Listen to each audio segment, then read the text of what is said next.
Husbands and fathers, consider this. Anxiety is a superpower. Let me say that again. Anxiety is a superpower. Let me tell you why. When I was growing up, let's say middle school, high school, even college, I told myself and I told all my friends that I don't experience emotions. I just wanted to be neutral on all things, Switzerland. And the funny thing is, because of that, I kind of became my friend's counselor. They'd come to me with their problems, I'd hear them out, I'd give them different ideas to think about, different perspectives, and I would just sit and listen and absorb because I didn't have emotions myself. I was unbiased. What was really happening underneath the surface is that I was denying my own emotional experience because emotions were uncomfortable. I would feel embarrassed, ashamed, awkward, sad, depressed, lonely. And because all of these emotions were so uncomfortable, I chose to bury them deep, deep, deep down and to not pay attention to them. I gotta tell you, emotions don't go away if you bury them. They'll get stored in your body and stored in your heart, and they will weigh on you chronically for years.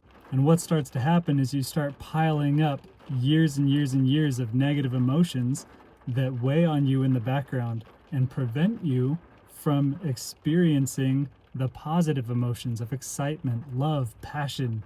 You can't fully step into and experience those positive emotions because in the background you have these other things weighing you down. So what would happen is someone would compliment me on work that I would do, art that I would create, and I would immediately shut it down. It's not good. What are you talking about? I can't accept praise because in the background, I'm still ruminating on all of the flaws because I have trained my body and my heart to sit in negative emotions. When I chose to accept emotions as part of my own human experience, when I decided to start learning about emotions, where they come from, why we have them, and what they're trying to tell us, that's when things started to change. So let's look at just one emotion, anxiety. Buzzword of the day, anxiety and depression, always paired together. Everybody's talking about anxiety. What is anxiety and why do we have it? Anxiety is a signal from our subconscious that we don't have what it takes to handle what's coming at us.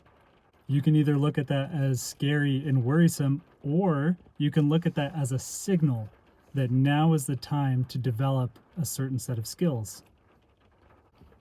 It could be time management, it could be organization, it could be communication, listening, it could be a technical skill. Your body is trying to put you in an uncomfortable situation so that you can use that energy to go out and get the skill, to solve the problem, to win the day.